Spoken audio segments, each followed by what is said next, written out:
Neumología Peruana, Centro de Enfermedades Respiratorias. A continuación vamos a presentar el último tema de este bloque a cargo del doctor Alfredo Pachas, ampliamente conocido por ustedes como un brillante neumólogo, director del instituto, miembro de las Sociedades Americana y Europea de Enfermedades Respiratorias, además que ha eh, participado con diversos roles en la Sociedad Peruana de Neumología. Él nos va a hablar acerca del rol de los macrólidos en las bronquiectasias. Adelante, Alfredo. Gracias, doctor. ¿Se me escucha bien? ¿Se ve? Sí, se ve y se escucha bien. Perfecto. Gracias por su palabra, doctor. Siempre tan amable. Ok, vamos a hablar sobre las bronquiectasias. Empecemos hablando sobre el efecto inmunomodulador de las bronquiectasias, de los macrólidos, por favor. Entonces, los macrólidos básicamente hacen su efecto inmunomodulador tratando de disminuir la inflamación. Dos de las cosas que hacen es la eferocitosis, que es que se encargan de comer las células muertas o células dañadas, y polarizan los macrófagos a M2.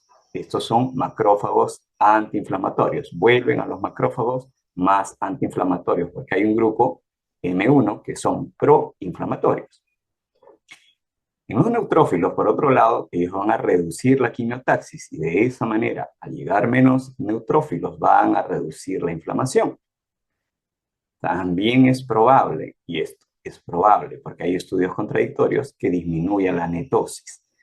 Los neutrófilos liberan una red de material hecho de ADN y proteínas llamadas NET, por sus siglas en inglés. Y estas NET atrapan los patógenos, pero además generan inflamación. Así que al inhibir esta netosis, es probable que disminuyan la inflamación.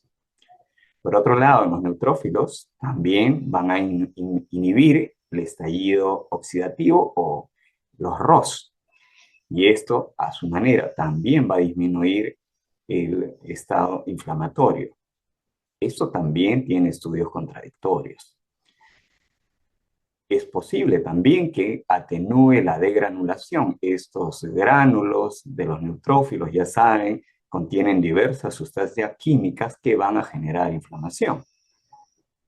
Y van a acelerar, esto si es confirmado, aceleran la apoptosis de los neutrófilos. De esta manera también van a disminuir la inflamación.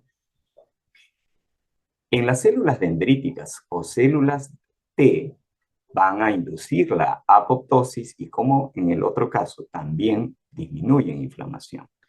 Y lo más importante, van a atenuar la secreción de las citoquinas, sobre todo estas que son proinflamatorias, como interleuquina 6, interleuquina 12, interleuquina 17, el factor de necrosis tumoral alfa y el interferón gamma.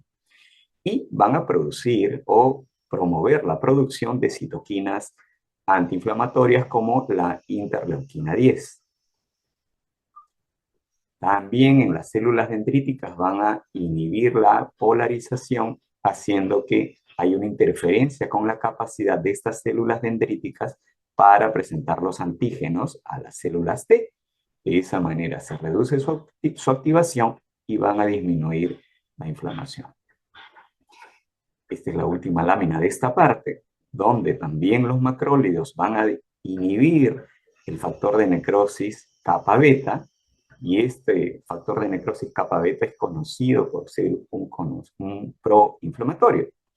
Todas estas láminas las pueden encontrar en el trabajo que hicieron Jennifer Pollock, que estuvo con nosotros hace un rato, y el doctor Chalmers, que estará con nosotros también más tarde. ¿Y cuál es el rol de los macrólidos? Hay 3 estudios pivotales importantes sobre los macrólidos en bronquiectasias. El primero es el estudio EMBRACE, que probó acitromicina 500 miligramos 3 veces por semana por 6 meses, encontrando una disminución en las exacerbaciones de un 52%.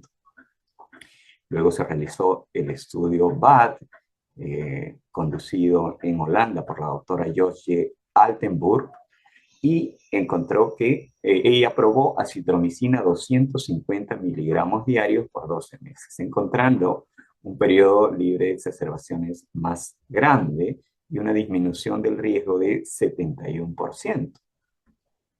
El tercero es el estudio BLESS, y en este estudio probaron eritromicina, 250 miligramos 2 veces diarias por 12 meses, disminuyendo las exacerbaciones en un 43%. Luego el doctor Chalmers, hizo un metaanálisis de estos tres estudios pivotales, y encontró un riesgo de exacerbación disminuido en aproximadamente 50%, y eso también lo mencionaba Jennifer Pollock un poco más temprano. También se hizo un metaanálisis. Lee hizo un estudio donde encontró que acitromicina era mejor que eritromicina en disminuir las exacerbaciones, como ven ahí.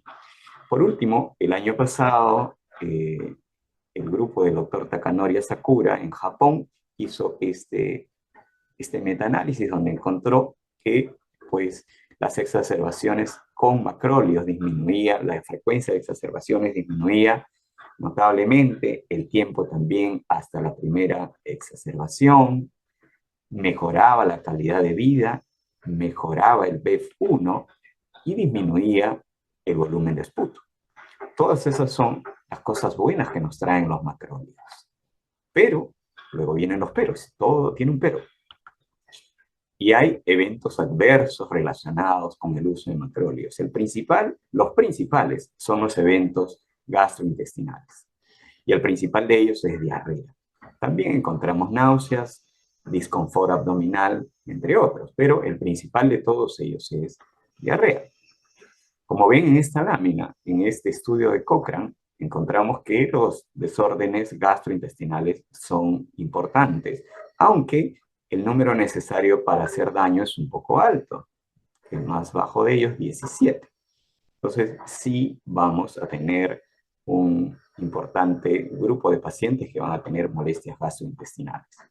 Y de los macrólidos, el que más produce molestias es la eritromicina, con casi el doble de lo que sucede con acitro o claritromicina, que más o menos están en un 9%.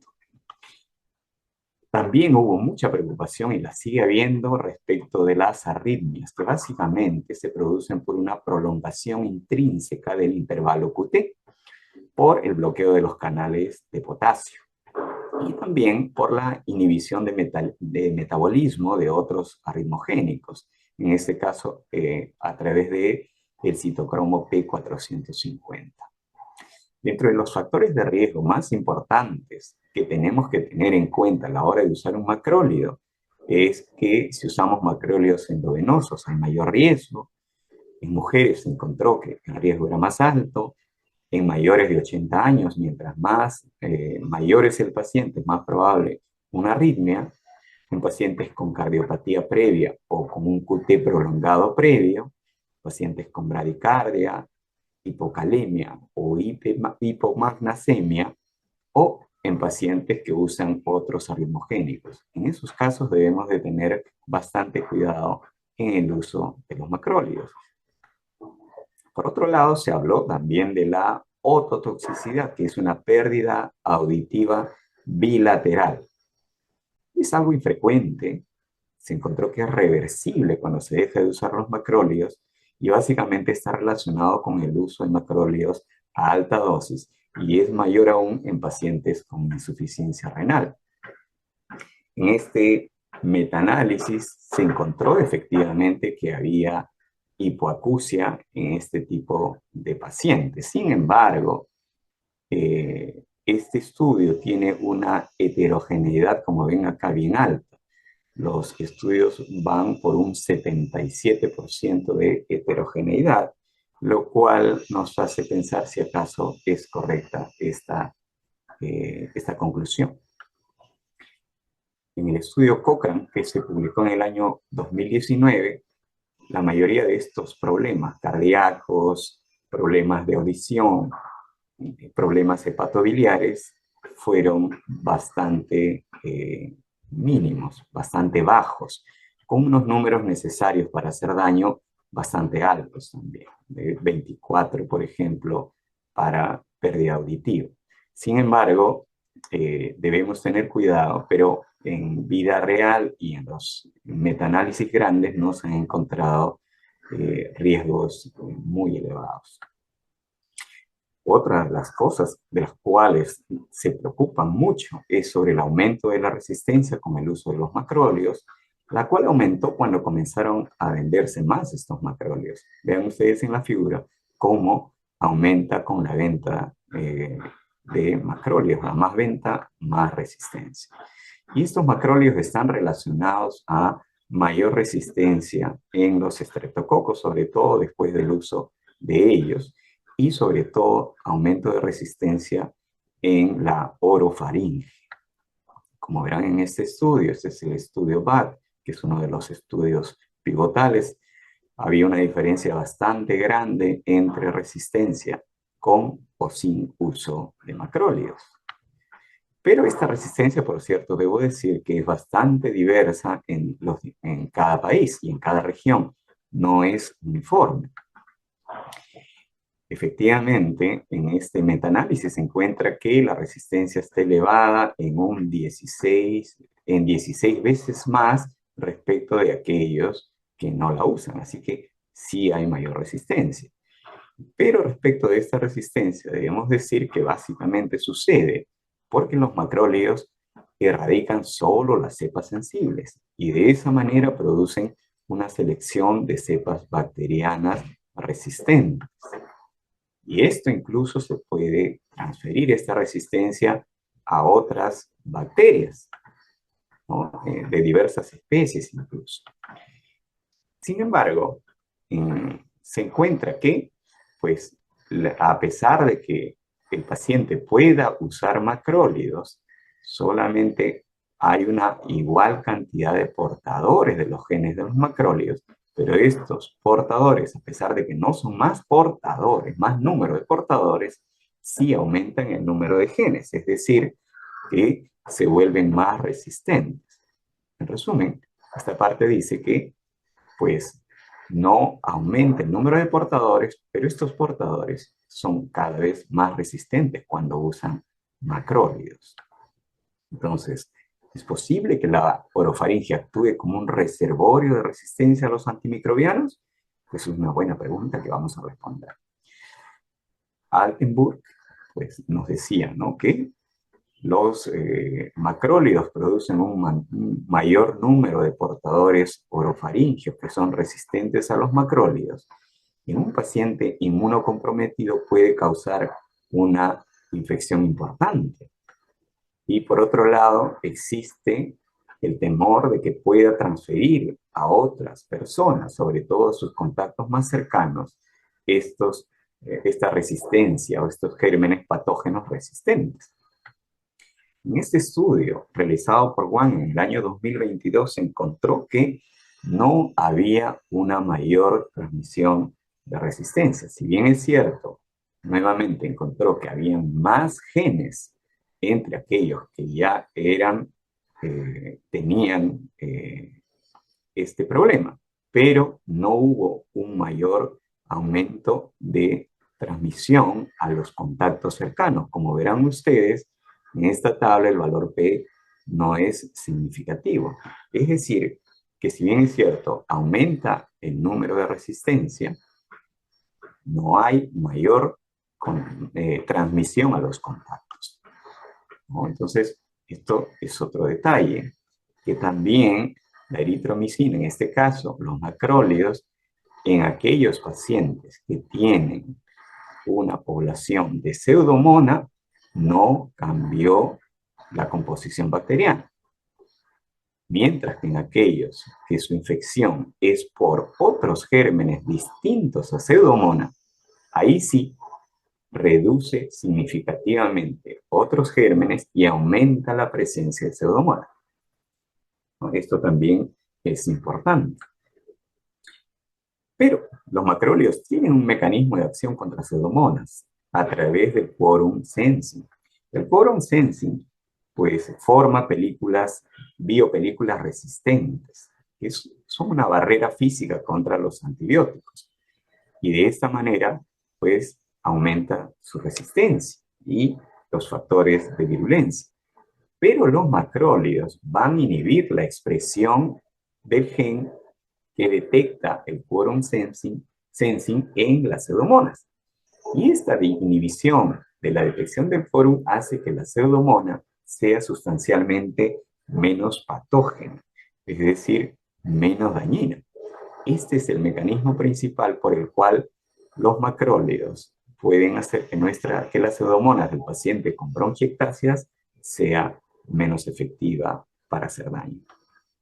Y entonces, a pesar de que la terapia con esta eritromicina no disminuyó la carga bacteriana de pseudomonas, sí cambió su expresión genética y de esa manera la hizo menos agresiva.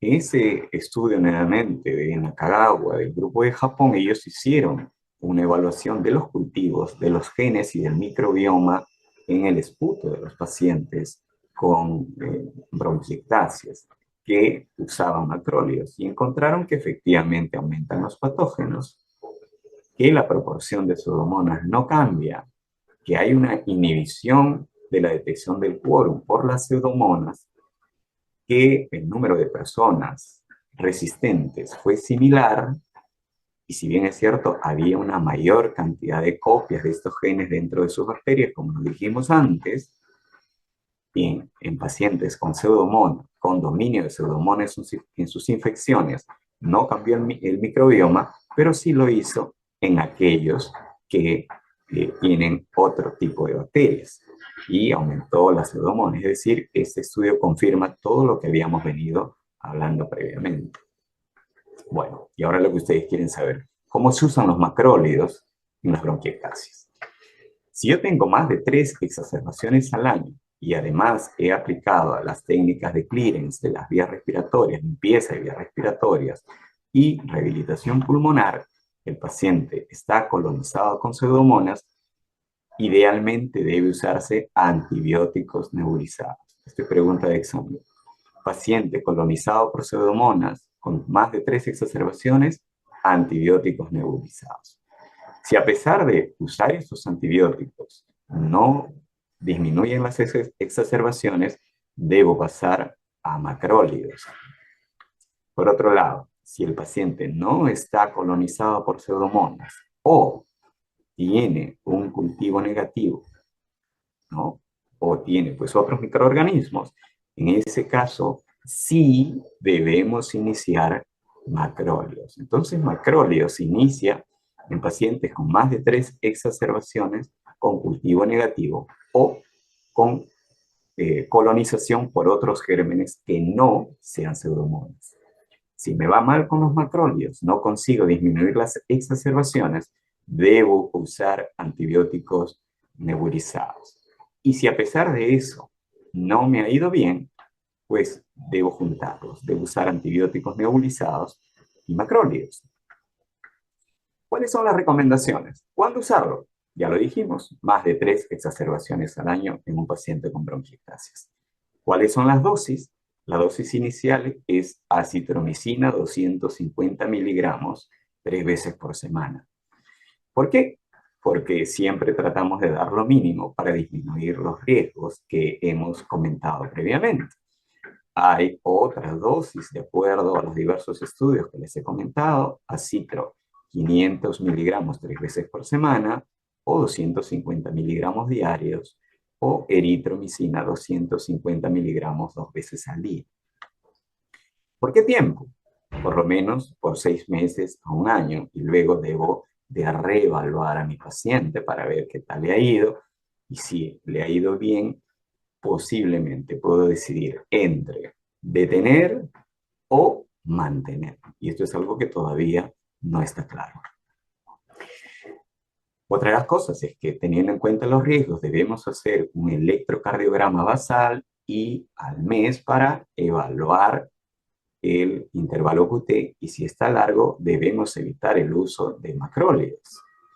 Por otro lado, debemos de pedir un cultivo de esputo y un BK de esputo para ver si hay micobacteriosis no tuberculosa en estos casos, porque ustedes ya saben que los macrólidos son parte del tratamiento de micobacteriosis.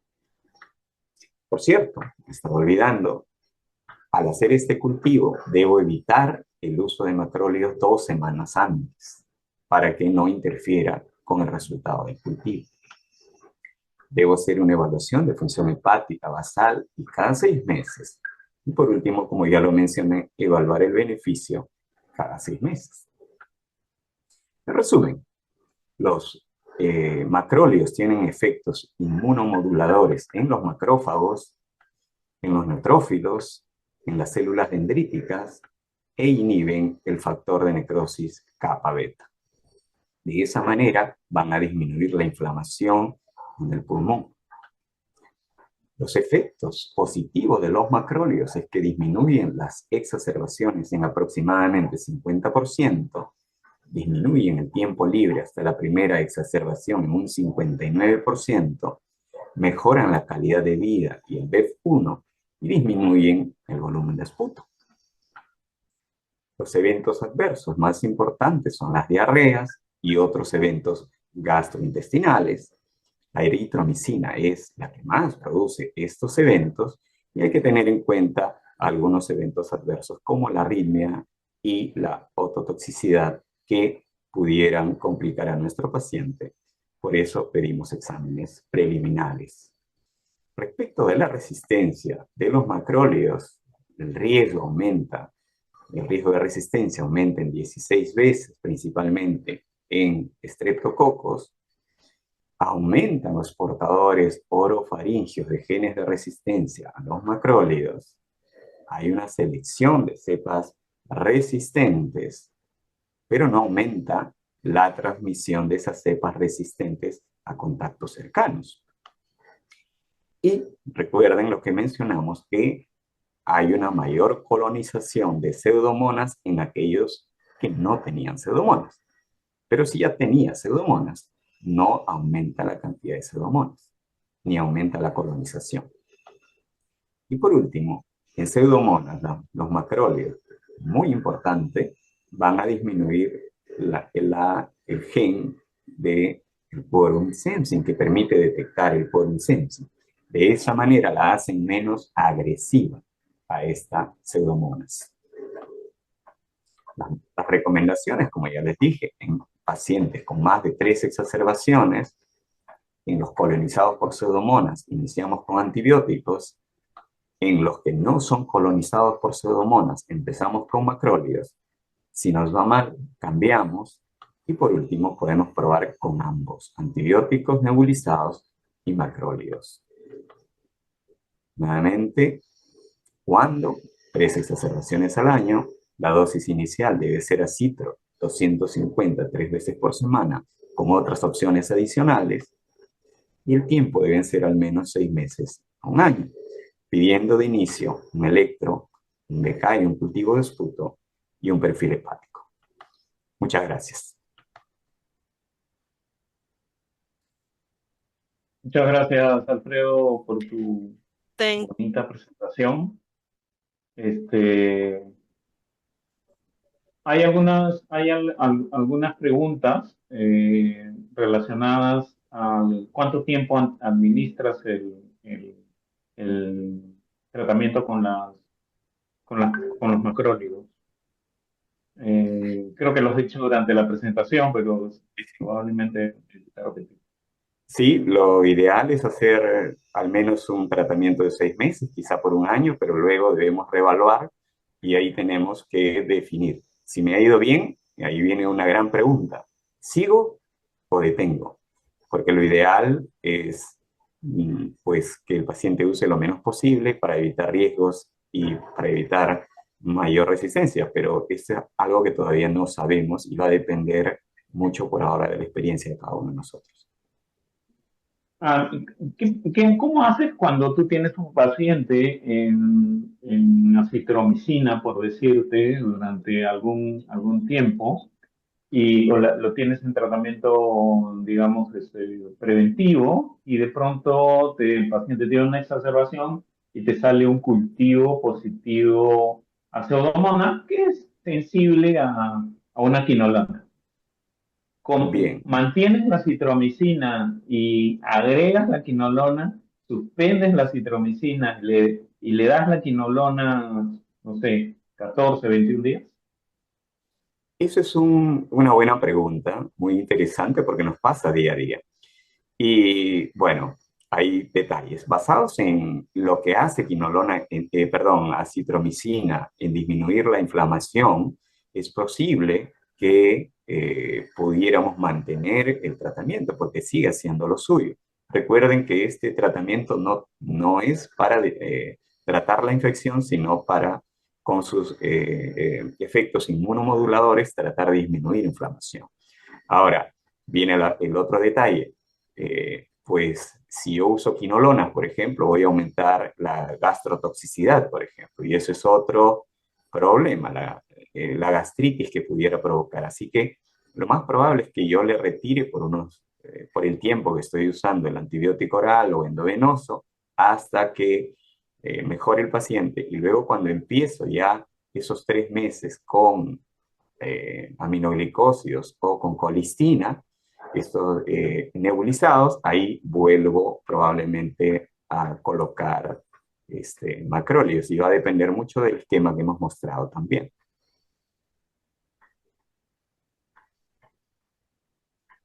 Excelente, Alfredo. Eh, Creo que tengo un par de preguntas acá.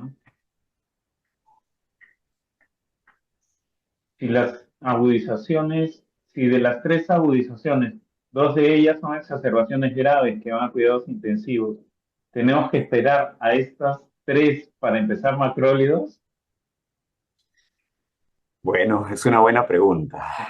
Incluso ahí, y va a depender también de muchos factores, pero una de las cosas que tenemos que hacer, y una de las cosas que no hacemos, es darle un tratamiento de erradicación inicial de 2 semanas como mínimo, que incluso pueden ser 3. Esto, yo he visto muchas veces que le dan tratamiento por una semana, tratamiento por 10 días, y nos quedamos cortos a veces con esas erradicaciones, con ese tratamiento de la exacerbación. Eso lo he visto con mucha frecuencia. Otra de las cosas que veo es que no piden un cultivo de esputo inicial y no sabemos qué estamos tratando. Cuando usan beta-lactámicos de larga duración, a veces solo lo quieren usar poco tiempo porque creen que es mucho. Y eso lo mínimo son 2 semanas y va a depender también de cómo está el paciente. Si yo veo que mi paciente todavía no está del todo recuperado, es probable que, por ejemplo, ¿no? Sigue con flema verde, sigue con la flema muy espesa, es probable que todavía yo le añada una semana más incluso de tratamiento. Por otro lado, sí, a veces ahí ya va a iniciar probablemente con un antibiótico nebulizado por 3 meses luego de la exacerbación, como lo mencionan las guías, de pronto colistina o aminoglicósidos. Respecto de los aminoglicósidos, yo debo señalar que Carlos Iberico una vez me comentó, y yo también lo hago, que él hace el on-off no de un mes o de 28 días, sino él lo hace de 2 semanas. 2 semanas lo coloca, 2 semanas lo quita, 2 semanas lo coloca, 2 semanas lo quita. También debo decir que colistina me ha dado mejores efectos que aminoglicósidos para hacer esta erradicación. Entonces, sí, yo creo que es algo, tenemos mucho por aprender todavía, mucho por saber, son más las preguntas que las respuestas que tenemos el día de hoy. Seguro que sí. Bueno, creo que hemos agotado el tiempo de las presentaciones. Te agradezco mucho, Alfredo, por la presentación y por la invitación, y estoy seguro que el éxito del curso seguirá adelante. Neumología Peruana, Centro de Enfermedades Respiratorias.